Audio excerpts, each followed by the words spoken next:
A bill that aims to improve the public's riding experience in taxis, tourist car transport services, and other similar modes of transport has been introduced in Congress and has reached its third reading. For more insights into this proposed legislation, we have as guest today on Motoring Today's Motoring Forum one of its principal authors, Congresswoman Angelina Tan, representing the 4th District of Quezon Province. Hello, Congresswoman Tan, and welcome to Motoring Today. Hello, Butch, and to all the viewers of Motoring Today.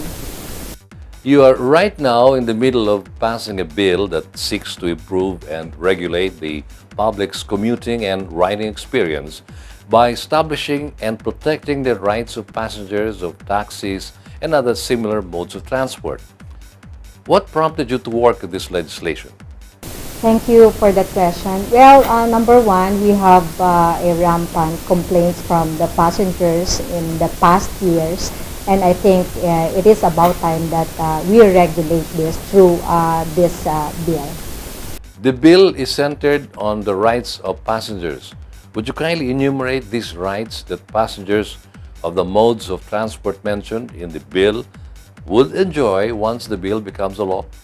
We have actually 15 rights of the passengers. The most basics that the driver should be properly dressed, so the operator should set the uniform and should wear ID all the time. Next is that the driver should be courteous and should provide assistance to the passengers. Also, we put there that the right of the passengers na hindi siya basta iiwan kung saan lang, dapat kung ang problema ay yung sasakyan, yung driver mismo ay tatawag ng kasamahan from the company kung saan sasakay yung ating pasahero. Hindi siya dapat ibababa kung saan lang, especially kung traffic or malayo yung pupuntahan. And then, ang driver dapat the most economical route yung kanyang dadaanan. May suggest to the passenger. Next is that yung tama ang pagsingil, nakikita yung metro, dapat laging may metro yung sasakyan. Ganon din yung sukli na kailangan niya, dapat na ibibigay. Dito,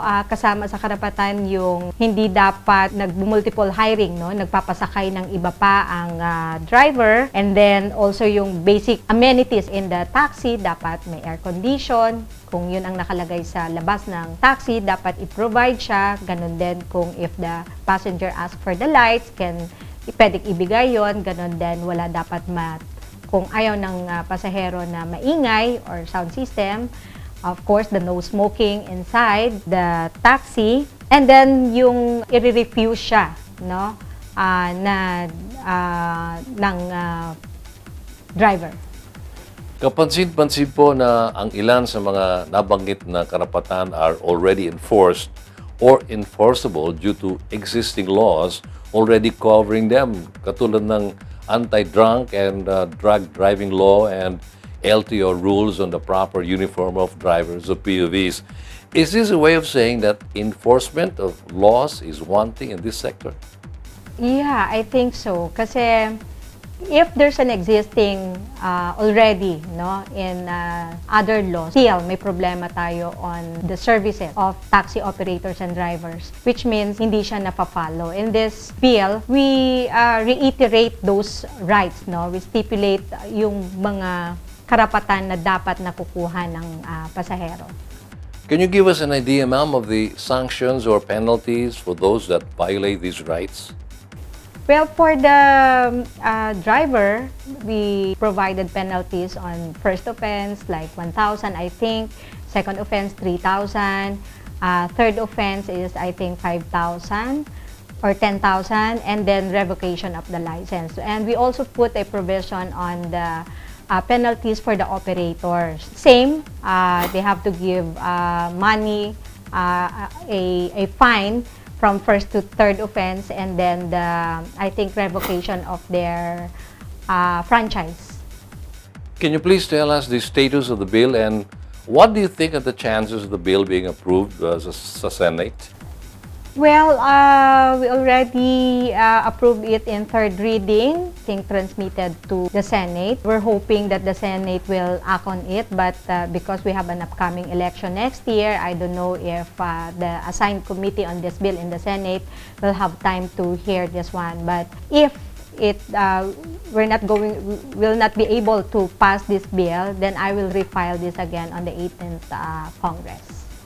That's good to hear, Madam Congressman. Now, thank you for sharing us your time to give us some insights into this legislation that you are feverishly working on.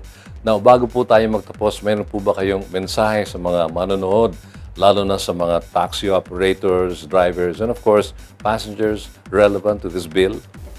Yeah, thank you for motoring today, for giving me this opportunity to explain the bill.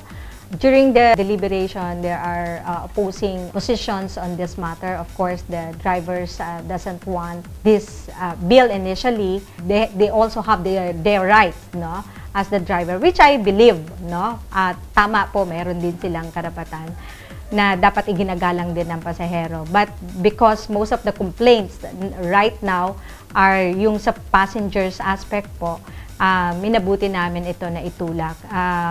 Inaasahan namin na ito ay makakatulong both and the passenger, the drivers, and the operators to regulate them. So maganda ang magiging output, and I think this will also help us promote tourism, no, in the country.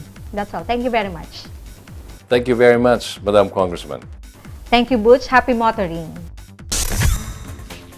Congresswoman Angelina Tan, Quezon Province 4th District Representative, our guest this week on Motoring Today's Motoring Forum, courtesy of Suzuki Philippines.